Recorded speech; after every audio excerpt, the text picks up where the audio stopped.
Ruslan. You graduated a year before me from high school. I'm class of '03, you're class of '02.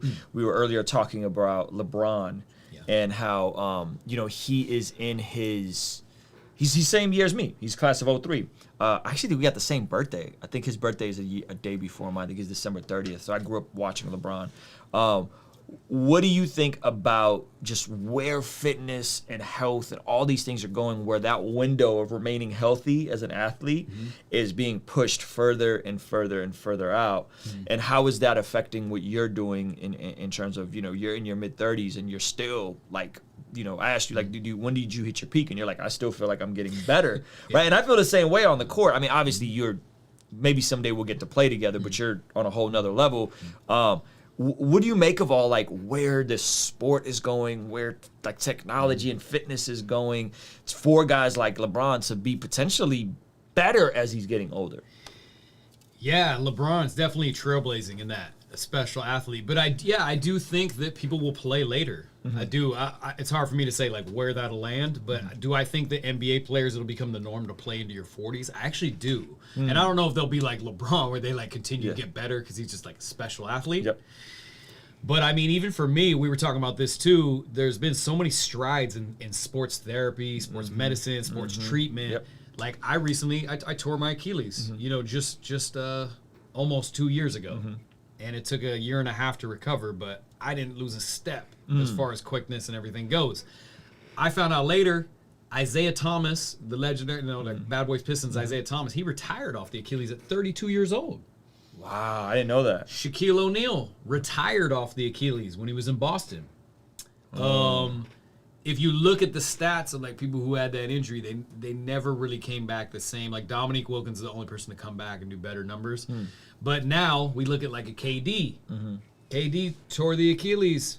He might be better than he was before he went down. You know what I mean? So I think that the strides that they're making in rehab, sports treatment, like you said, health and fitness. It's hard to say where it'll land, but I do know that people are going to be playing much longer, and I could totally see it being the norm at a certain point. If you play basketball, you just play into your 40s. Yeah.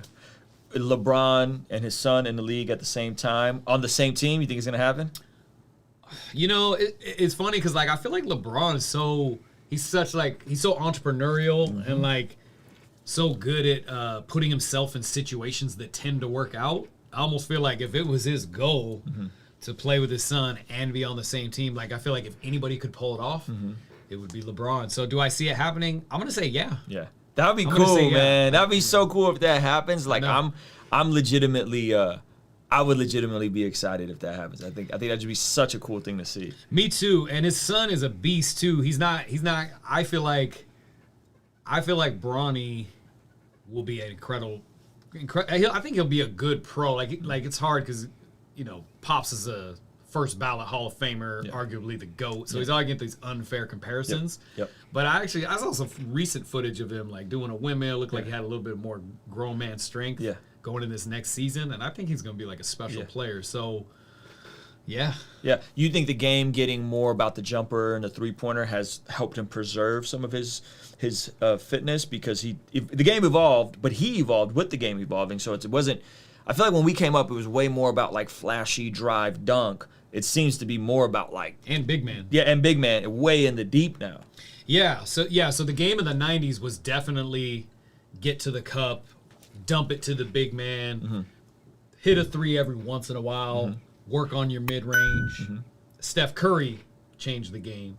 I think it's actually credit to Steph Curry. Yeah, for sure. Changing the game and making... Shout out Steph if you're watching this, Steph Curry. I know you're a Christian too, bro, so he might be on here. Oh, that dude's a beast, man. That dude's a beast. But, yeah, absolutely. So I say Steph changed the game, and I think it works in LeBron's favor, 100%. I mean, you're seeing LeBron, not only does his jumper get better every year, but he's able to shoot that thing further out, and that just means less work, to be honest. Yeah. I was always wondering why why LeBron didn't put more of a low post game. Yeah, because he's, 6'9"? Yeah, why didn't he really utilize the post more, kind of like Jordan and Kobe, where they could conserve more energy? Yep.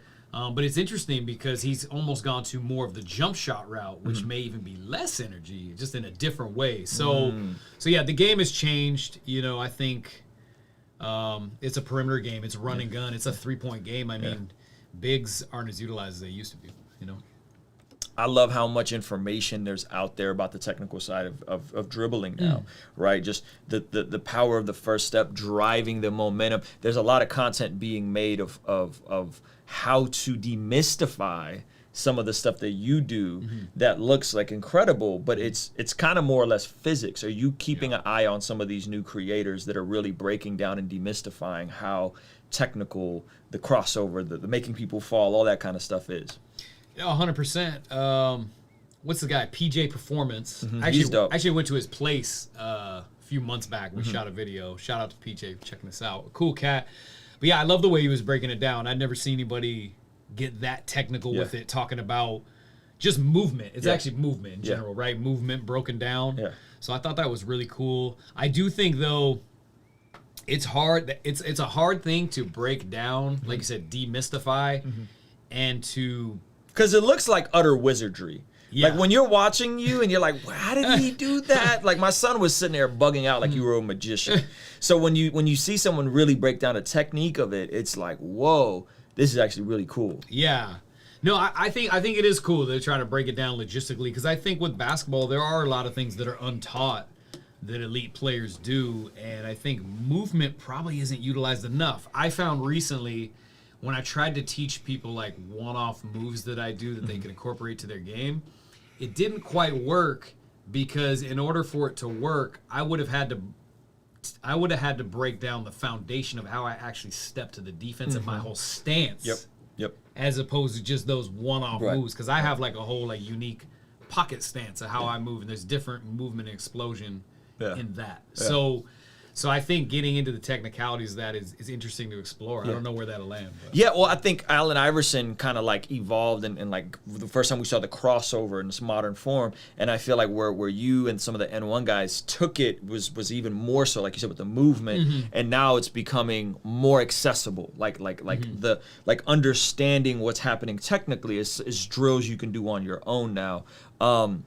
Your game has changed. You're shooting crazy now, which is like really cool, because you used to do a lot of drive and sweet layup. Now it's like you don't miss when you put a jumper up. You spent a lot of time intentionally changing your game as well. Talk about that. Yeah, well, I appreciate it. But so guy by the name Mike Pimberthy is actually head of player development, assistant coach for the Los Angeles Lakers. He played actually for the Lakers with Kobe and Shaq in the early 2000s. Dude's a beast, a good friend of mine. I was actually training with him about 7 or 8 years ago, and I was doing shooting workouts with this dude, and he was out shooting me like he was making me look bad in a shooting workout for like an hour or whatever. So I was like, you got to help me out, man. How can I get some of this range? Because this dude shoots as good as like a Steph Curry. Like literally, if he did a shooting workout with Steph Curry, they wouldn't look too far apart. Wow, he's that good of a shooter. So I scrapped my whole thing. I think I was even 25, 26, 27 years old. Changed my whole shot. And as I got older, I actually take things from other hoopers, that I incorporate in my game. So I started even I changed my whole stance up from how I approach the defense and start to attack. I even changed my whole posture and stance up about 2013. Wow. So my game is way different than like per se when I used to hoop with N1. Yeah. Or back in the day, and it's kind of helped me a lot. Joshua the King came down and bore it all. Yeah, conversations front of the fireplace. All of my mistakes, how do I erase? Wanna operate at a higher pace. Birth pains causing the body to dilate. On a first name basis with the worst pain facing.